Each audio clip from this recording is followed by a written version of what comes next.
오늘 이제 22장부터는 이제 욥과 친구들의 3차 변론이 이제 시작되고 그 연장자인 엘리바스가 다시 등장하여 욥을 향해 이제 또 엉뚱한 포문을 이제 열기 시작합니다.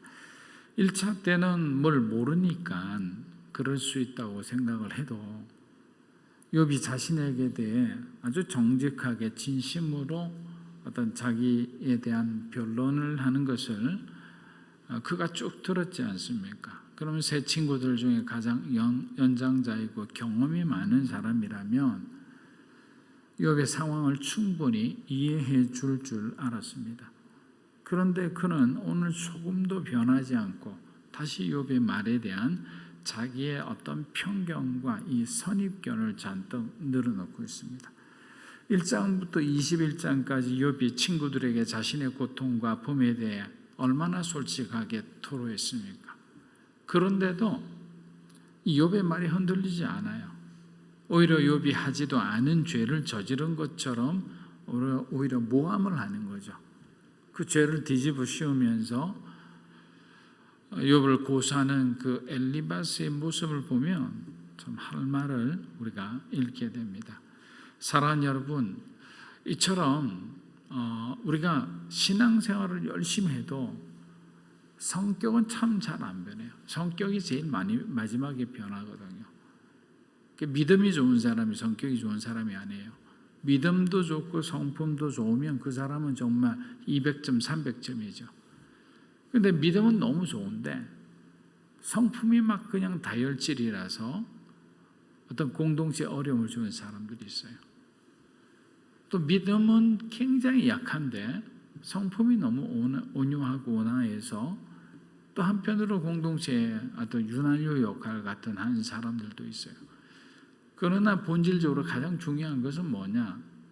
우리 믿음이죠. 근데 이 믿음이 제대로 발휘하기 위해서는 성숙한 성품이 필요한 거예요. 그래서 사람들은 흔히 이렇게 비유합니다. 우리 인격은 그릇의 크기로 비유를 합니다.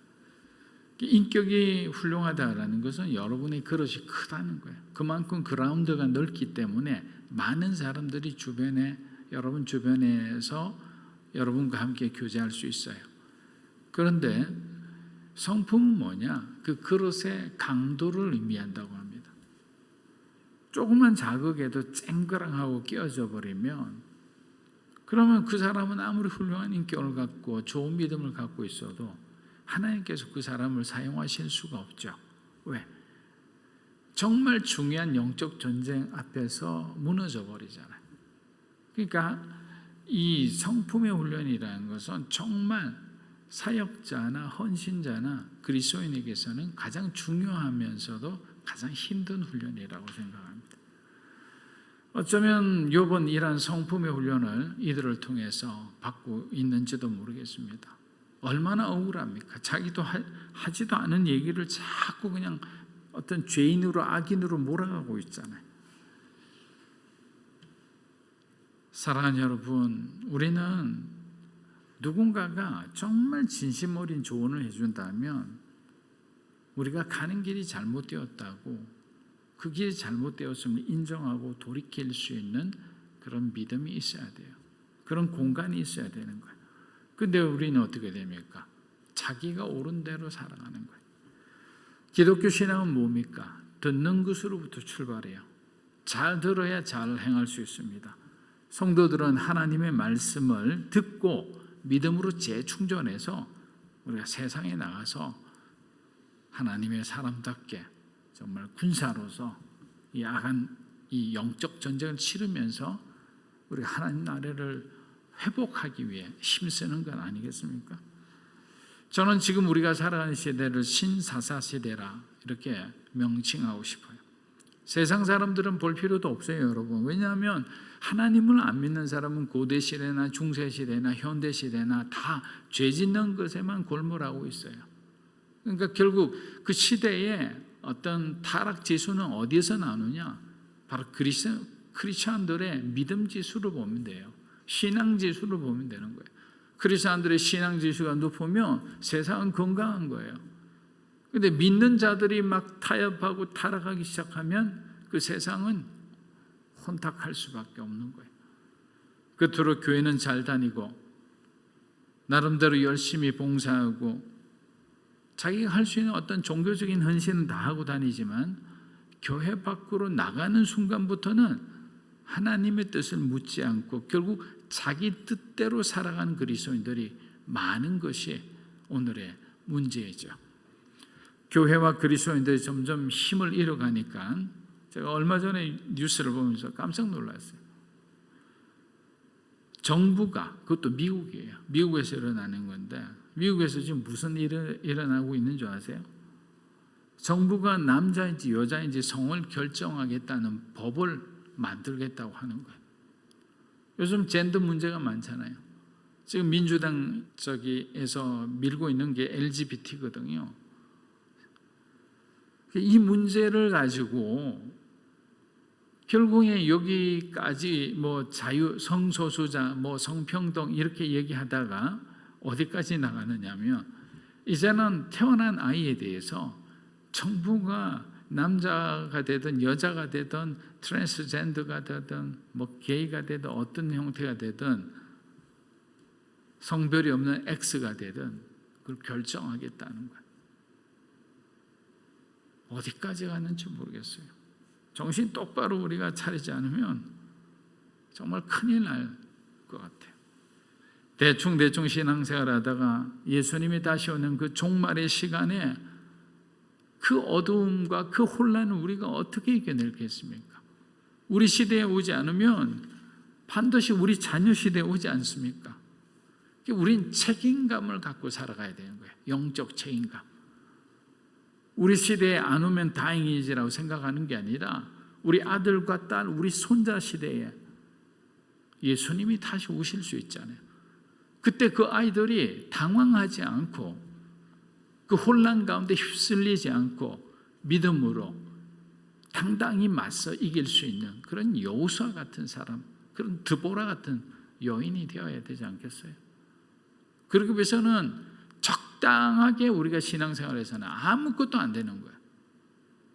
철저하게 제자 훈련을 받고 정말 기도 훈련을 받고 강인하고 견고한 그리스도인이 되어야만 세상에서 승리할 수 있는데 그 승리하는 법을 가르쳐줘도 몰라요.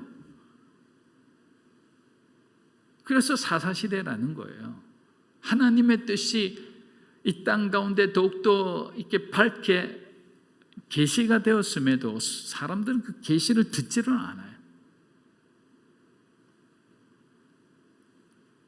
내가 중요하기 때문이에요. 내 삶이 중요하기 때문에. 워라벨이 있잖아요. 워라벨. 저는 가정을 소중히 여기는 사람입니다. 사회계 문제와 가정이 충돌하면 저는 가정을 먼저 챙기라고 얘기할 거예요. 그러나 여러분들이 군사로 나설 때는 전쟁에서 이겨야 가정이 있는 거 아니에요? 나라에 있어야지 가정이 있잖아요. 나라 잃어버리면 어떻게 돼요? 우리가 일본에 의해서 36년간 지배받았을 때 어떻게 됐습니까? 자유가 없잖아요. 자유가. 가정이 있은들 자유가 없는 그런 인생은 의미가 없어요. 하나님 나라를 잃어버리면 아무것도 안 된다는 거예요. 그래서 우리가 찾겠다는 거죠. 그런 일을 교회와 깨어있는 성도들이 해야 되는 겁니다. 그래서 우리는 예수님의 말씀의 맥락을 잘 이해하며 가야 돼요. 어디에 하나님이 포인트를 두고 계시냐. 마지막 시대에 대한 말씀을 했으면 그 시대에 대해서 우리가 어떻게 적응하러 하시는가. 마태복음 25장 13절 한번 읽어보겠습니다. 그런즉 깨어있으라. 너희는 그날과 그 때를 알지 못하느냐. 자, 깨어있으라. 자, 깨어있으라라는 말을 여러분이 알기 쉽게 제가 말씀드리면 언제든지 비상벨을 누를 준비를 하라는 거예요. 언제든지 위험이 오면 이 비상벨을 눌러서 하나님 앞에 도움을 요청하라는 거예요. 근데 깨어있는 자만이 그 배를 눌릴 수가 있잖아요. 그 배를 준비할 수가 있는 거예요. 그러나 나약해져 버린 그리스도인들은 그런 위기감을 못 느껴요. 여러분, 신앙생활하는 것은 평안한 게 아니에요. 여러분이 평안하다고 생각하면 여러분이 지금 잘못되고 있는 거예요. 신앙생활은요, 평안한 게 아니라 하나님을 향한 거룩한 긴장감을 가지고 살아가는 삶이에요. 영적인 긴장감이 이렇게 해해지면 어떻게 됩니까? 군인들이 경계의 그 임무를 소홀히 하면 어떻게 됩니까? 여러분, 군사법정에서 가장 엄하게 다루는 그 죄 중에 하나가 뭔지 아세요? 경계 임무를 소홀히 한 죄예요. 우리는 아무렇게나 생각할 수 있잖아요.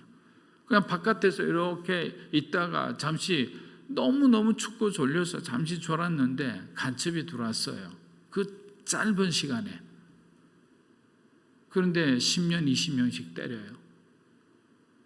얼마나 억울해요. 잠시 졸았는데 10년의 징역을 받는다, 20년의 징역을 받는다, 뭐 얼마나 억울합니까?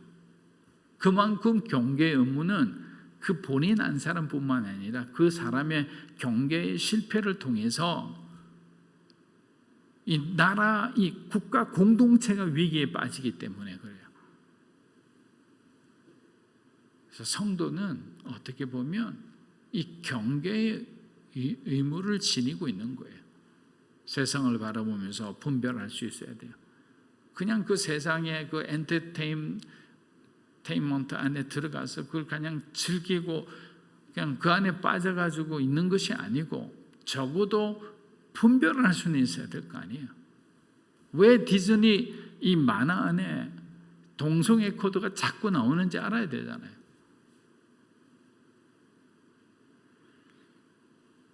사랑하는 여러분, 지금 욥이 친구들과 고통스러운 변론을 하는 이유가 뭔지 아세요? 결론은 하나예요. 자네들 제발 내 말 좀 들어보게. 나도 내 고난에 대해 아는 게 없다네. 이제 내게 남은 것은 자네들이 아니고 내게는 하나님밖에 남지 않았네. 그런데 왜 너희들은 자꾸만 하나님하고 나 사이를 이간질시키느냐? 왜 내게서 하나님마저 빼앗아가려고 하느냐라고 하는 거예요. 욥의 그 중심을 보세요.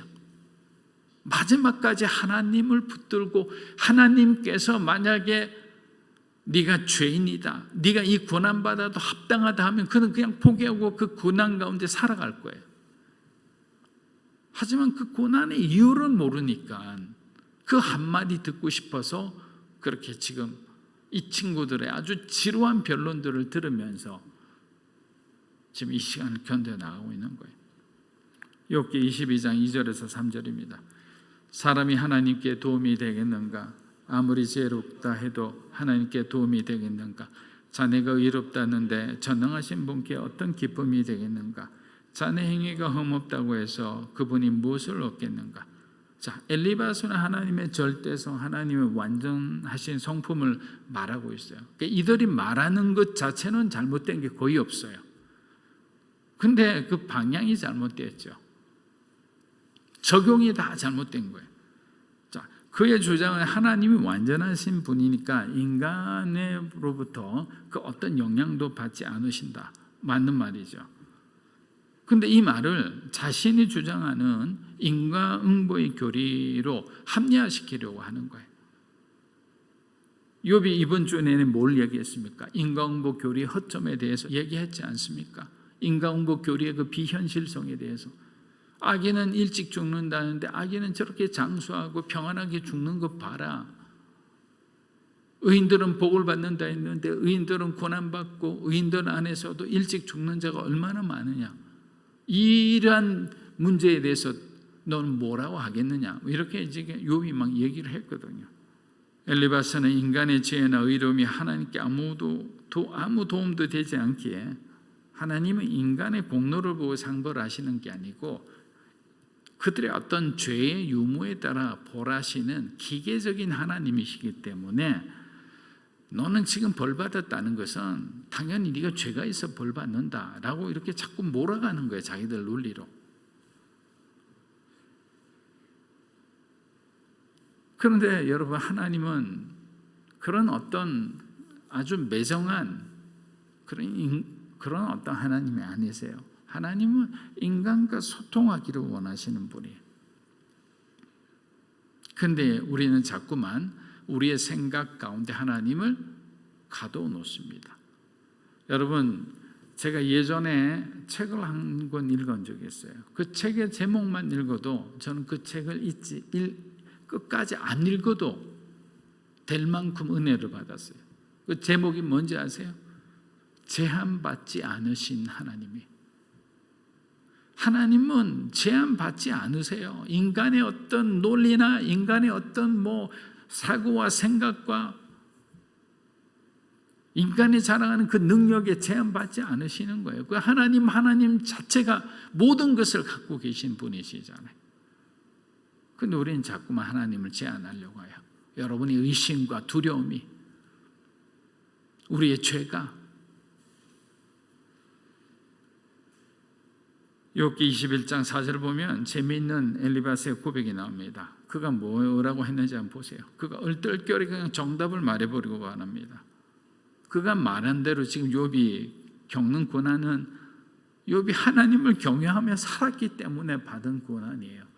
하나님의 그러한 욥을 자랑으로 여겼고 사단에게 자랑하고 싶었던 거예요. 또 한편으로는 욥 안에 있는 그 안의 불안정성을 하나님이 깨닫게 해주기 위한 거예요. 하나님 왜 그에게 고난을 주셨겠어요? 욥이 자기의 그 연약함을 깨닫고 완벽해지기를 원하셨을까요? 아니에요. 완벽해지는 것이 아니라 온전해지기를 원한 거죠. 하나님을 더욱더 의지하고 살아가는 그런 사람이 되기를 원하는 거예요. 저와 여러분도 마찬가지예요. 하나님, 저와 여러분이 실수하고 실패하고 잘못하고 때로는 영적인 슬럼프를 겪을 수 있죠. 그런데 우리는 자꾸만 완벽해지려고 노력합니다. 그게 아니에요. 오히려 하나님의 성품을 닮으려고 노력하는 게 더 좋아요. 그러다 보면 자꾸만 우리가 율법적인 인간이 되어버리는 거예요. 우리는 율법적으로 살아가는 것이 아니라 은혜로 살아가는 사람이라 했잖아요. 그 기준을 명확하게 하지 않으면 우리 마음속에는 율법이 들어오기 시작하면 사람을 재단하고 판단하고 정죄하고 비난하고, 그럼 계속 우리는 갈라지는 거예요. 교회 공동체에 갈라집니다. 사람들 가정에서도 엄마 아빠 자녀 다 갈라지는 거예요. 왜? 우리 마음에 율법이 들어와 있으니까. 하나님의 사랑이 여러분의 삶을 인도하기를 주의 이름으로 축복합니다. 주님의 은혜가 저와 여러분을 인도하도록 우리가 우리 자신에 있는 생각을 다 비워내야 되는 거예요. 인과응보든 어떤 거든 인간의 논리가 하나님을 제한하지 않기 때문이에요. 욥기 22장 6절에서 9절 보겠습니다. 자네는 이유 없이 형제에게 담보를 요구했고 사람들의 옷을 벗겨버렸네. 또 자네는 지친 사람에게 물을 주지 않고 굶주린 사람에게 빵을 주지 않았네. 권세 있는 사람이 땅을 얻었고 존귀한 사람이 거기 살았네. 또 자네는 과부를 빈손으로 보냈고 그 아들의 팔을 꺾어버렸네. 자, 여러분, 이 글을 읽으면서 좀 당황하지 않으셨나요?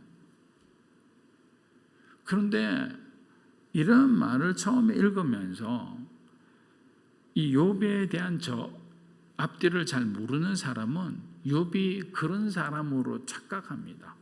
이 나쁜 정보가 먼저 들어가게 되면 완전 새빨간 거짓말이잖아요. 그런데 이 엘리바스가 왜 이런 말을 했냐면 이 당시의 어떤 세계관하고 연결된 거죠. 당시에는 어떤 생각을 갖고 있었냐면 대부분의 부자들의 90% 이상이 이 가난한 자들, 자기 종들, 노예들에 대해서 아주 하대했어요. 그리고 그들이 부자가 된 원인을 보면 대부분 가난한 자들을 착취해서 얻어진 것들이에요. 사람들을 억압해서 얻어진 그런 것들로 인해 부자가 되고 힘을 얻었던 거예요. 그러니까 이 사람도 당연히 욥이 그만한 부자와 권세와 명망을 자랑하고 있으니까 욥도 그냥 부자가 된 것이 아니라 똑같을 거라고 자기가 추정하고 욥에게 이러한 죄를 없는 죄를 뒤집어 씌우고 있는 거예요. 그러니까 우리의 생각이 얼마나 무섭습니까? 이미 그들은 선입견과 편견을 가지고 욥에게 찾아오기 전부터 그들은 그런 마음을 먹고 찾아왔어요. 자기와 친했던 욥이 이렇게 쫄딱 망해서 지금 아내도 도망가고 자식들 식솔들 다 죽고 재산도 없고 그냥 피부병에 걸려서 그냥 기왓장으로 긁고 있더라. 처음 그 소식을 들었을 때 어떤 생각을 합니까? 여러분의 친한 친구가 갑자기 사고를 당했다고 생각해 보세요. 그럼 어떤 마음이 들어요? 안타까운 마음이 들면서 얘가 하나님 앞에 뭐 죄 지은 거 있나? 우리가 이런 생각을 많이 해요. 기독교인들도요. 좀 교회에서 목사를 굉장히 좀 힘들게 하고 괴롭히던 장로가 있어요. 그분이 갑자기 암에 걸렸어요. 근데 성도들 안에서 수근수근 되는 게 뭐라고 하느냐면 저렇게 목사님은 힘들게 하더니 하나님 앞에 천벌을 받았다. 이런 말이 바로 이런 선입견과 이런 편견과 이런 나쁜 말이 엘리바스가 하는 말하고 똑같은 말인 거예요. 사랑하는 여러분, 믿음으로 사는 교회 안에서는 그런 절대로 이런 엘리바스 같은 말이 통용되지 않기를 주의 이름으로 축복합니다. 우리는 그 사람이 아무리 나쁜 행동을 했더라도, 교회를 어렵게 했더라도 그 사람이 당한 그 고난을 긍휼히 여길 줄 알아야 돼요. 하나님이 우리를 헤세드 하셨잖아요. 우리도 그 헤세드를 받은 자로서, 용서받은 자로 그 사람들을 용서할 수 있어야 되잖아요. 사랑할 수 있어야 되잖아요. 근데 그런 가르침을 받아도 왜 우리는 그렇게 실천이 안 되느냐 이거죠. 욥기 22장 우리 12절에서 14절입니다. 하나님께서 하늘 높은 곳에 계시지 않은가? 높은 곳에 있는 별들이 얼마나 높은지 좀 보게. 그런데 자네는 하나님이 어떻게 아시겠나? 그분이 이런 먹구름을 뚫고 심판하시겠나? 빽빽한 구름이 그분을 가려 보실 수 없고 하늘을 이리저리 돌아다녀도 우리를 보지 못하신다고 하니. 자, 본문 12절에서 14절까지는 엘리바스가 욥을 이제 신성모독하는 악인으로 몰아가고 있어요. 욥이 예전에 변론 중에 어떤 말을 했느냐면 의인에게 고난을 주시는 그 하나님의 섭리를 자기가 알지 못해서 하나님께서 구름을 막고 지금 보고 계시나요? 뭐 이런 비슷한 얘기를 한 적이 있어요. 그렇게 불평하고 원망했을 뿐이 한 번. 근데 그 말구두를 잡고 엘리바스는 욥이 하지도 않은 말을 덧붙여서 지어내서 욥을 모함하죠. 정죄하고 있는 거예요. 욥이 엘리바스보다 하나님에 대한 이해가 부족한 사람입니까? 욥의 모든 부와 명예는 하나님께서 주신 거예요. 그는 그걸 잘 알고 있었기 때문에 자기 자녀들이 하나님 앞에 범죄하지 않도록 그렇게 애를 쓰고 노력했던 사람이에요. 왜냐하면 이들이 하나님을 경외하는 삶을 살아야만 주님으로부터 축복받고 그 은혜 가운데 살아갈 수 있다는 것을 잘 알고 있었기 때문이에요. 욥도 당시의 사람들처럼 똑같은 우주관을 갖고 있었어요. 하나님은 저 멀리 하늘의 삼청천 저 높은 위에서 저 보좌 위에서 모든 것을 내려다보면서 모든 인생의 희노애락과 뭐 안고 일었으면 다 알고 계신다고 생각을 하고 그래서 그 두려워하는 마음으로 살았던 사람입니다. 그런데 욥의 생각은 들어보지도 않고 하나님에 대한 기본적인 이해도 없는 사람으로 만들어버리니까 욥은 기아장으로 확 던지고 싶었을 거예요. 너무나 화나잖아요. 시편 11편 4절에서 5절 읽어보겠습니다. 여호와께서는 그의 성전에 계시고 여호와의 보좌는 하늘에 있으며 그의 눈이 인생을 통촉하시고 그의 안목이 그들을 감찰하시는도다. 여호와는 의인을 감찰하시고 악인과 폭력을 좋아하는 자를 마음에 미워하시는도다. 사랑하는 여러분, 지금까지 욥과 세 친구의 변론을 들어보면 한 가지 중요한 문제점들이 드러납니다. 그것은 네 사람 모두 경청하는 태도가 좋지 않다는 거예요. 욥은 친구들의 소리에 너무 자기의 어떤 온 정신이 팔려 있죠. 그래서는 안 돼요.